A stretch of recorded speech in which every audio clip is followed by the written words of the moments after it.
आप सभी साथियों का स्वागत है आपके अपने YouTube channel Shri Ram classes में। और इस वीडियो में बात करेंगे कलाम अकेडमी सीकर की ओर से जो रीट 2025 के लिए आपके जो फाइनल टेस्ट हुआ था 02 इसका आयोजन करवाया गया था 21 फरवरी को। तो इसका जो पेपर हुआ था, इस पेपर में आपके साइको के 30 प्रश्न पूछे गए थे। तो लेवल 1 और लेवल 2 दोनों के लिए काफ़ी इंपॉर्टेंट वीडियो होने वाला है। वीडियो को शुरू से अंत तक देखना ताकि आपका जो फाइनल आपका पेपर होने वाला है उसके लिए वीडियो काफ़ी हेल्पफुल होने वाला है। वीडियो को शुरू से अंत तक देखना और इसकी जो PDF आप ऐप से प्राप्त कर सकते हैं, साथ ही अपने व्हाट्सअप ग्रुप और अपने जो अपने टेलीग्राम ग्रुप सब इसको प्राप्त कर सकते हैं। आइए वीडियो को शुरू करते हैं। और इसमें आपके जो कलाम अकेडमी की ओर से जो आपका जो साइको के 30 प्रश्न पूछे गए थे बाल विकास एवं शिक्षा शास्त्र के, तो इन 30 प्रश्नों का उत्तर आपको इस वीडियो में मिलने वाला है। ये काफ़ी इंपॉर्टेंट वीडियो होने वाला है क्योंकि आपके जो फाइनल एग्जाम होगा उसमें आपको इसमें से कई सारे क्वेश्चन देखने को मिलेंगे। तो पहला प्रश्न आपके ये पूछा गया था, गेने ने अपनी जो पुस्तक है दी कंडीशन ऑफ लर्निंग, एक तो आपको ये किताब का नाम याद रखना है, रॉबर्ट गेने की किताब है ये दी कंडीशन ऑफ लर्निंग। तो इसमें सीखने के यानी कि अधिगम के कितने प्रकार बताए हैं? तो आप सभी को पता है 5, 8, 7 या फिर 10। तो इसका जो करेक्ट आंसर है वो क्या है? आप सभी को पता है इसका आंसर 8 है। तो ऑप्शन नंबर 2 इसका करेक्ट आंसर रहेगा। अच्छा, जो ये 30 प्रश्न मैं आपसे यहाँ पे बता रहा हूँ, 30 में से आपके कितने क्वेश्चन सही होते हैं? एक प्रकार से आपका एक मॉक टेस्ट है, इसको आप बाद में कमेंट करके ज़रूर बताएं कि आपके 30 में से कितने क्वेश्चन सही है। तो पहले क्वेश्चन का आंसर आपके इसमें ऑप्शन नंबर 2 इसका सही है 8। अगला प्रश्न आपके बुद्धि से संबंधित है कि बुद्धि के संबंध में कौन सा कथन सही नहीं है। जब भी आपके 27 स्टेज को पेपर है तो आपके क्वेश्चन में ये नहीं शब्द आए तो पहले इसको आपको अंडरलाइन कर लेना है। इसमें आपके नहीं पूछा जा रहा है, कई बार हम नहीं को देखते ही नहीं और इसका उत्तर आप गलत भर देते हैं, फिर बाहर आके पता चलता है इसमें तो नहीं पूछा जा रहा था। तो नहीं वाले को ज़रूर आप एक बार अंडरलाइन कर लेना कि बुद्धि के संबंध में कौन सा कथन इसमें सही नहीं है। तो पहला है कि बुद्धि वंशक्रम और वातावरण की देन है। दूसरा ऑप्शन बुद्धि की लंबवत वृद्धि जीवन पर्यंत होती है। बुद्धि लिंग भेद नहीं करती है और बुद्धि पर किसी समूह या जाति का जन्मसिद्ध अधिकार नहीं है। इनमें से कौन सा कथन सही नहीं है? तो इसमें से ऑप्शन नंबर 2 है वो इसमें सही नहीं है, बाकी तीनों ऑप्शन इसके सही है। तो बुद्धि लंबवत वृद्धि जीवन पर्यंत होती है ये गलत है। इसमें जो वृद्धि जो है वो एक निश्चित समय तक होती है, बाकी विकास जीवन पर्यंत होता है। तो इसका उत्तर नंबर 2 इसका करेक्ट आंसर रहेगा। अगले क्वेश्चन की ओर बढ़ते हैं। क्वेश्चन नंबर आपका 3। क्वेश्चन नंबर 3 है आपके इसमें कि बालक संरचनात्मक योग्यता रखता है, बालक संरचनात्मक योग्यता रखता है यदि वह जिज्ञावश प्रश्न पूछता है, अधिक नंबर प्राप्त करता है, आज्ञाकारी है, गृह कार्य पूरा करता है या फिर कक्षा में अनुशासन भंग करता है। तो जिज्ञासु बालक कौन होगा? संरचनात्मक बालक कौन होगा? जो जिज्ञासावश प्रश्न पूछता है। तो इसका ऑप्शन ए इसका करेक्ट आंसर रहेगा। अगले क्वेश्चन की ओर बढ़ते। क्वेश्चन नंबर 4 है आपके सामने। क्वेश्चन नंबर 4 है कि एक अवधारणा को उसके समग्रता के रूप में अध्ययन करके सीखा जा सकता है। यह कथन की शिक्षण अधिगम पर आधारित है। इंस्ट्रूमेंटल कंडीशनिंग, अंतर्दृष्टि अनुबंध सिद्धांत द्वारा और प्रयत्न और त्रुटि द्वारा और शास्त्रीय अनुबंधन द्वारा। तो ये इसका जो सही उत्तर आपको बताना है। तो इसका उत्तर हो जाएगा ऑप्शन नंबर 2, अवधारणा को समग्रता। ये समग्रता की बात की जा रही है, तो समग्रता के रूप में अध्ययन अंतर्दृष्टि द्वारा, जो बांडुरा का जो सिद्धांत है उसके अनुबंधन के द्वारा उसको सीखा जा सकता है। तो ऑप्शन जो इनसाइड वाला इसका उत्तर आपके सही हो जाएगा। करेक्ट आंसर आपका ऑप्शन नंबर 20 यानी कि दूसरा ऑप्शन इसमें सही उत्तर होगा। क्वेश्चन नंबर 5 की ओर बढ़ते हैं। 5वां क्वेश्चन आपके सामने, मनोसामाजिक जो विकास का अंतिम चरण है वो कौन सा है? मनोसामाजिक का जो आपको अंतिम चरण बताना है, पहचान बनाम भ्रम, विश्वास बनाम अविश्वास, उदारता बनाम ठहराव और संपूर्णता बनाम निराशा। तो ये जो इसका अंतिम चरण पूछा जा रहा है, जो एरिक एरिक्सन का जो मनोसामाजिक विकास का सिद्धांत है उसमें अंतिम चरण कौन सा है? तो इसका ऑप्शन नंबर जो 4 है वो करेक्ट आंसर हो जाएगा। संपूर्णता बनाम निराशा इसका करेक्ट आंसर रहेगा। अगले क्वेश्चन की ओर बढ़ते। किसी प्रकार की असमर्थता के बावजूद सभी बच्चे निम्न में सक्षम होते हैं। तो किस में सक्षम होते हैं? असमर्थता के बावजूद चलने में, सुनने में, देखने में या सीखने में। बच्चे में चाहे कोई सी भी असमर्थता हो इसमें आपके, लेकिन वो सारे बच्चे सीखने में अधिगम के लिए क्या होते हैं? सक्षम होते हैं। जिसका उत्तर क्या हो जाएगा? लर्निंग, अधिगम, सीखना इसका उत्तर रहेगा। अगला प्रश्न 7वां है, निम्न में से कौन व्यक्ति परीक्षण कैटल द्वारा तैयार किया गया व्यक्ति परीक्षण है? कौन सा व्यक्तित्व परीक्षण का जो कैटल के द्वारा तैयार किया गया परीक्षण है? तो व्यक्तित्व का जो परीक्षण है वो आपको इसमें बताना है कि RB कैटल ने कौन सा दिया था? वाक्य पूर्णता परीक्षण, NEOFFI और 16 व्यक्तित्व कारक प्रश्नावली और लोकस कंट्रोल। तो इसका जो 7वें का करेक्ट आंसर ऑप्शन नंबर 3 हो जाएगा, जो 16 जो 16 PF है ना, 16 PF जो दी गई थी वो किसके द्वारा दी गई थी? ये RB कैटल के द्वारा दी गई थी। इसका उत्तर नंबर 3 16 व्यक्तित्व कारक परीक्षण इसका करेक्ट आंसर रहेगा। 16 पर्सनैलिटी फैक्टर इसका करेक्ट आंसर होगा। अगले क्वेश्चन की ओर बढ़ते, क्वेश्चन नंबर 8, निम्न में से कौन सा बाह्य अभिप्रेरणा का उदाहरण नहीं है? फिर आया नहीं, तो हम पहले सबसे पहले नहीं वाले को यहाँ पे अंडरलाइन कर लेंगे। ये नहीं इसमें पूछा जा रहा है, याद रखना इसको नोट। तो इनमें से कौन सा बाह्य अभिप्रेरणा का उदाहरण नहीं है? मतलब 3 तो बाह्य अभिप्रेरणा वाले हैं और 1 नहीं, वो आपको बताना है। वेतन बाह्य अभिप्रेरणा है, प्रशंसा, पदोन्नति, पुरस्कार, ये सभी आपके बाह्य अभिप्रेरणा के उदाहरण हैं। लेकिन बात कर लेते हैं पैशन, आपका कोई पैशन है, जुनून है आपका, तो वो आंतरिक हो जाएगा। तो इसका उत्तर क्या हो जाएगा? जुनून। तीसरा ऑप्शन इसमें करेक्ट आंसर रहेगा। ये आंतरिक के, बाकी तीनों ही बाह्य है।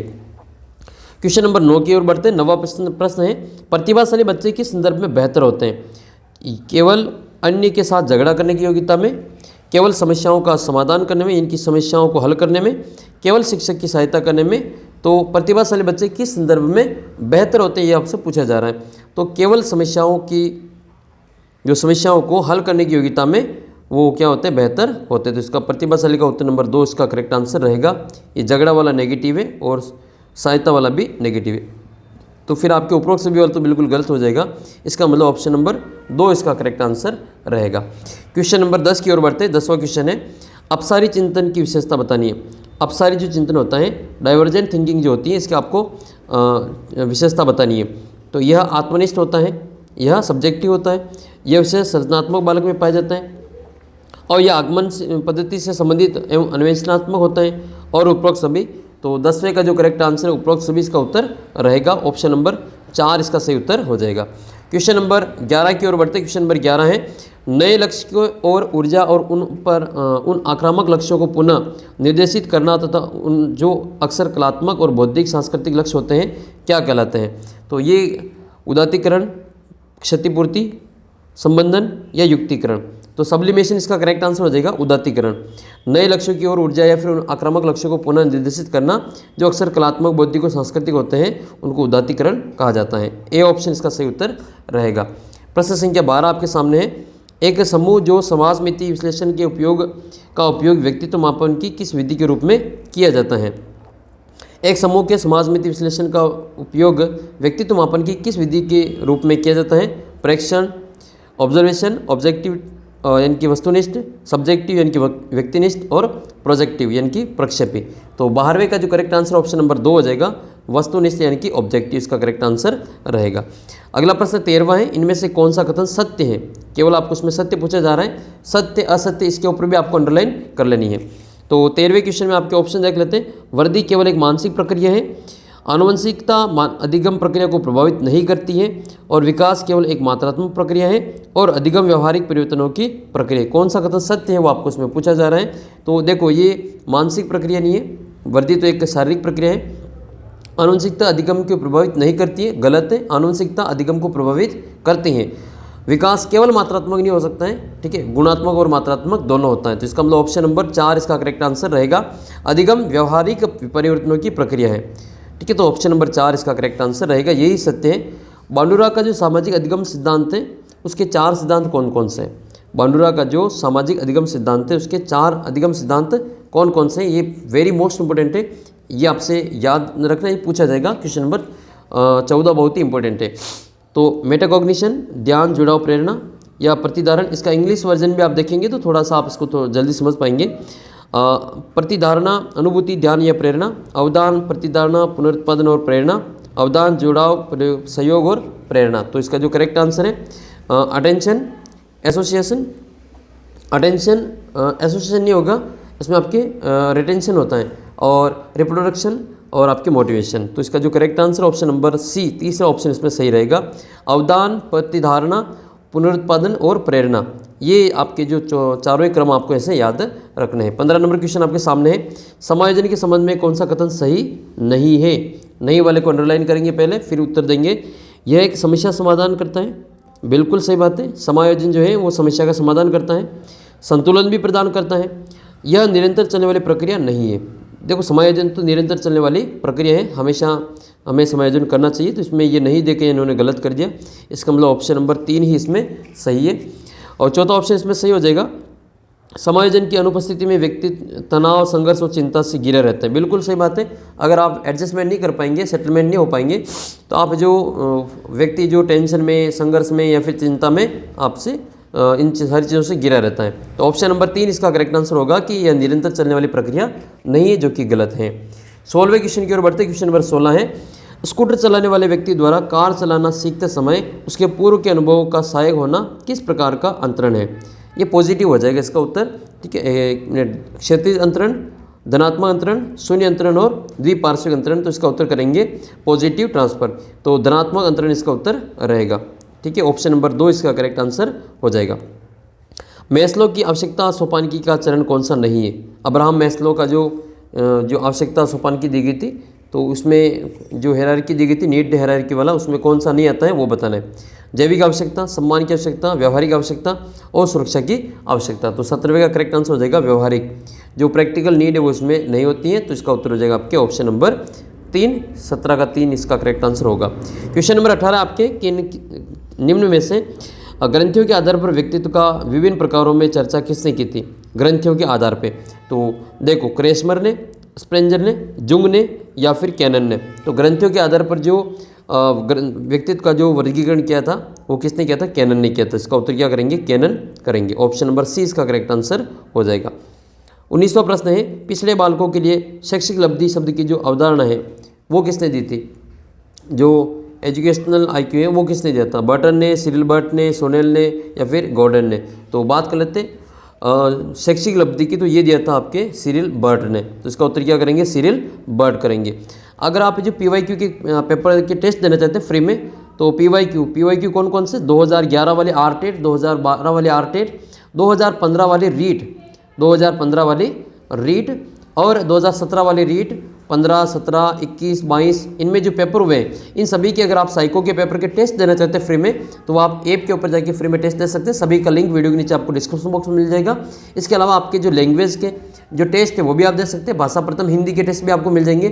SST के अगर आप टेस्ट देना चाहते हैं तो SST के भी टेस्ट का जो लिंक है आपको अपने व्हाट्सअप ग्रुप में मिल जाएगा। व्हाट्सअप ग्रुप को ज्वाइन कर लेना। व्हाट्सअप ग्रुप का लिंक आपको वीडियो के नीचे डिस्क्रिप्शन बॉक्स में दे रखा है। तो ये सारी चीज़ें आपको ऐप के ऊपर फ्री ऑफ कॉस्ट उपलब्ध है। आप वहाँ पर जाके ये सारी चीज़ें प्राप्त कर सकते हो। इसकी PDF भी आपको अपने ऐप के अंदर मिल जाएगी। तो इन सभी के लिए आप टेलीग्राम ग्रुप भी ज्वाइन कर सकते हैं। अपना जो व्हाट्सअप ग्रुप है वो भी ज्वाइन कर लेना। 20वां क्वेश्चन आपके सामने है, मनोलैंगिक सिद्धांत जो है, मनोलैंगिक विकास का जो सिद्धांत है, इसके अनुसार मूल प्रवृत्तियाँ किस मन में पाई जाती है? तो मूल प्रवृत्तियाँ अचेतन मन में, चेतन मन में, अवचेतन मन में या फिर परम चेतन में? तो इसका जो करेक्ट आंसर है अचेतन मन, इसका करेक्ट आंसर होगा। जो मूल प्रवृत्तियाँ होती है वो अचेतन मन में पाई जाती है। नेक्स्ट क्वेश्चन है क्वेश्चन नंबर 21, राष्ट्रीय शिक्षा नीति 2020 में निर्धारित किए गए लक्ष्यों में वर्ष 2025 तक किस कक्षा तक के प्रत्येक बालक को मूलभूत साक्षरता संख्या ज्ञान प्राप्त करने का लक्ष्य रखा गया है? तो कक्षा 2 तक, कक्षा 3 तक, कक्षा 5 तक या फिर कक्षा 6 तक? तो 2025 तक जो कक्षा 3 तक के विद्यार्थियों को जो मूलभूत साक्षरता का जो ज्ञान है वो देने का प्रावधान इसमें किया गया है। तो कक्षा 3 इसका उत्तर रहेगा। कक्षा 3 ऑप्शन नंबर 2 में दे रखा है। पियाजे के नैतिक विकास का जो सिद्धांत है उसमें किशोरावस्था क्या है? तो पियाजे के अनुसार नैतिक विकास का जो सिद्धांत दिया गया उसमें किशोरावस्था कौन सी अवस्था है? तो ये एक नैतिक वास्तविकता की अवस्था है, दबाव की नैतिकता की अवस्था है, परायत नैतिकता की अवस्था है या स्वायत्त नैतिकता की अवस्था है? तो इसका करेक्ट आंसर हो जाएगा पियाजे का नैतिक विकास सिद्धांत के अनुसार ये किशोरावस्था जो है वो स्वायत्त नैतिकता की अवस्था का उदाहरण है। तो ऑप्शन नंबर 4 इसका करेक्ट आंसर होगा। रोस के अनुसार विकास की कौन सी अवस्था को मिथ्या परिपक्वता की अवस्था कहा जाता है? तो ये मिथ्या परिपक्वता की अवस्था शैशवावस्था, बाल्यावस्था, किशोरावस्था या फिर प्रौढ़ावस्था? तो 23वें का जो करेक्ट आंसर है वो मिथ्या परिपक्वता की जो अवस्था कहा गया था रोस ने, वो बाल्यावस्था को कहा था। इसका करेक्ट आंसर हो जाएगा बाल्यावस्था। अच्छा, सीखने का आदर्श काल वैलेंटाइन ने कौन सी अवस्था को कहा था? वैलेंटाइन ने सीखने का जो आदर्श काल है वो कौन सी अवस्था को कहा था? 4 ऑप्शन आपके सामने, इन्हीं में से आपको उत्तर कमेंट करके बताना है। अगला प्रश्न है 24वां, ब्रूनर के संज्ञानात्मक विकास के सिद्धांत के अनुसार कौन सी चिंतन की एक विधि नहीं है? फिर नहीं पूछा है तो याद रखिए, नहीं को अंडरलाइन करना है, फिर आंसर देना है। 24वें में आपके 4 ऑप्शन दे रखे, सक्रियता, आंकिक, दृश्य प्रतिमा या फिर आपके सांकेतिक। तो इसका 24वें का जो करेक्ट आंसर सेकंड ऑप्शन हो जाएगा, आंकिक इसका उत्तर रहेगा। अगला प्रश्न आपके, बालकों को निःशुल्क एवं अनिवार्य शिक्षा का अधिकार अधिनियम 2009 के तहत एक वर्ष में एक 6 वर्ष से अधिक उम्र के बालक को जो किसी भी स्कूल में प्रवेशित नहीं रहा है, ऐसे बालक को किसी कक्षा में प्रवेशित किया जाएगा। तो वो किसके अनुसार जो प्रवेशित किया जाएगा वो आपको इसमें पूछा जा रहा है। तो ये है कि उसके ज्ञान के स्तर के अनुरूप, मौखिक साक्षात्कार के अनुरूप, आयु के अनुरूप और उनके अनुवीक्षण के अनुरूप। तो याद रहे आरटी के तहत जो है आपके इसमें जो भी आपको बच्चे की उम्र है उसके अनुसार इसको जो एडमिशन दिया जाएगा। तो इसका उत्तर क्या हो जाएगा, 6ठी क्लास का बच्चा है तो उसको आपके उम्र के अनुसार उसको पहली क्लास में इसको एडमिशन दिया जाएगा। तो ऑप्शन नंबर 3 इसका करेक्ट आंसर हो जाएगा। क्वेश्चन नंबर 26 आपके सामने है, कौन सा स्थूल चलन कौशल का उदाहरण नहीं है। फिर नहीं पूछा है, इसमें आपके जो पूछे जा रहे हैं कौन सा जो ग्रॉस मोटर स्किल का जो एक एग्जाम्पल नहीं है। तो स्थूल का यानी कि आपके जो माइक्रो का इसमें आपके दिया गए हैं वो आपको बताना है। ठीक है, तो उछलना, कूदना, दौड़ना ये तो आपके माइक्रो हैं।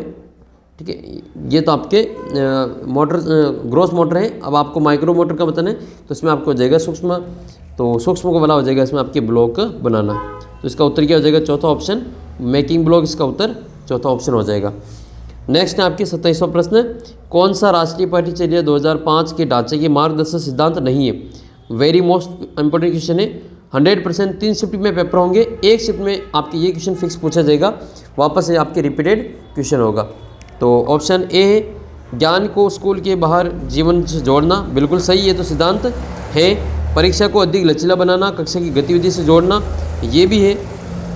तीसरा है, अधिगम को रटना विधि को सुविधाजनक बनाना। ये रटना जब भी आएगा इसको यहाँ पे आपको उत्तर करना है। तो इसका उत्तर नंबर 3 ही हो जाएगा, ऑप्शन नंबर 3। पाठ्य पुस्तक केंद्रित रहने की बजाय बच्चों को समग्र विकास के लिए पाठ्यचर्या प्रदान करना, ये भी बिल्कुल सत्य है। एनसीएफ 2005 में इन सभी मार्गदर्शक सिद्धांतों की चर्चा की गई है, सिवाय तीसरे ऑप्शन को छोड़ के। तो तीसरा ऑप्शन अपना आंसर हो जाएगा। क्वेश्चन नंबर 28 आपके सामने है, अन्य राज्यों के परिचयात्मक भ्रमण द्वारा बालकों की व्यक्तित्व का विकास करने का उद्देश्य किस योजना को प्रारंभ किया गया है। तो कौन सी योजना शुरू की गई है, स्वामी विवेकानंद व्यक्तित्व विकास योजना, पन्नादाई व्यक्तित्व विकास योजना, अब्दुल कलाम व्यक्तित्व विकास योजना और प्रखर राजस्थान योजना। तो इसका करेक्ट आंसर हो जाएगा अब्दुल कलाम व्यक्तित्व विकास योजना, ऑप्शन नंबर 3 इसका करेक्ट आंसर है। ये अन्य राज्यों के परिचयात्मक भ्रमण द्वारा बालकों के व्यक्तित्व विकास करने के उद्देश्य से अब्दुल कलाम व्यक्तित्व विकास योजना शुरू की गई है। 29वां प्रश्न आपके सामने है, कौन क्रियात्मक शोध से संबंधित नहीं है। वापस नहीं का पूछा है, तो इसमें आपके क्रियात्मक शोध सिद्धांत निर्माण में सहायता करता है, तो ये तो इसमें आपके नहीं है। व्यवहारिक समस्या का समाधान में सहायक है, ठीक है, सही बात है। त्वरित चिंताजनक समस्या के ऊपर एक केंद्रित है, बिल्कुल सही बात है। और यह रचना प्रतिक्रिया देता है जिससे उद्देश्य और प्रणाली में खुला परिवर्तन होना है, तो ये भी सही है। तो आपका ऑप्शन नंबर ए इसका करेक्ट आंसर हो जाएगा। अंतिम क्वेश्चन इस वीडियो का, अगले वीडियो में बात करेंगे आपके लैंग्वेज फर्स्ट, जो कि वीडियो आपको मिल जाएगा अपने प्लेलिस्ट में जाके आप देख लेना, और अपने व्हाट्सअप ग्रुप में भी इसका लिंक आपको मिल जाएगा। व्हाट्सअप ग्रुप का लिंक भी इस वीडियो के नीचे डिस्क्रिप्शन बॉक्स में दे रखा है। आप इन सभी प्रश्नों को ज़रूर हल करें, आपको काफ़ी फायदा इसमें मिलेगा। मूल्यांकन का उद्देश्य क्या है, आपको उसमें मूल्यांकन का जो उद्देश्य पूछा गया है, असेसमेंट का आपको पर्पज़ पूछा जा रहा है क्या है। समस्यात्मक बाल विद्यार्थियों की पहचान करना, अधिगम शिक्षण अधिगम प्रक्रिया में सुधार लाना, बच्चों को श्रेणियों में बांटना, प्रतियोगिता को प्रोत्साहित करना। ये 3 ऑप्शन तो इसमें गलत हैं, ठीक है। ऑप्शन नंबर 2 को छोड़ के, ठीक है, ये तीनों ही तो इसमें आपके नेगेटिव है। प्लस पॉजिटिव कौन सा है, सेकंड वाला ऑप्शन है। तो शिक्षण अधिगम प्रक्रिया में सुधार लाना इस मूल्यांकन की प्रक्रिया का प्रमुख उद्देश्य होता है। तो आपके इस वीडियो में मेरे 30 साइको के जो बाल विकास के जो प्रश्न पूछे गए थे कलाम फाइनल पेपर में, तो मैंने आपको यहाँ पे सभी के आंसर आपको बता दिए। नेक्स्ट वीडियो में आपको हिंदी के language first, Hindi language second, Hindi Sanskrit के, इंग्लिश के और बाकी सब्जेक्ट के भी, इसके अलावा साइंस मैथ्स के अगर आप हैं तो इसमें साइंस मैथ्स के क्वेश्चन भी दिए गए हैं। इन सभी के आंसर आपको अगले वीडियो में मिल जाएगा, चैनल को सब्सक्राइब कर लेना। नेक्स्ट वीडियो आपको कौन से सब्जेक्ट का चाहिए वो भी आप कमेंट करके बता सकते हैं। मिलते हैं आपको अगले वीडियो में। अगर आप टेस्ट देना चाहते हैं तो आप ऐप के ऊपर जाकर टेस्ट दे सकते हैं, इसकी लिंक आपको वीडियो के नीचे डिस्क्रिप्शन बॉक्स में दे रखी। सारा टेस्ट आपके लिए फ्री ऑफ कॉस्ट उपलब्ध है। इसके अलावा आप इसकी PDF जो ये वाली PDF है वो अपने ऐप के ऊपर भी आपको मिल जाएगी। मिलते हैं आपको अगले वीडियो में, तब तक जय हिंद जय भारत।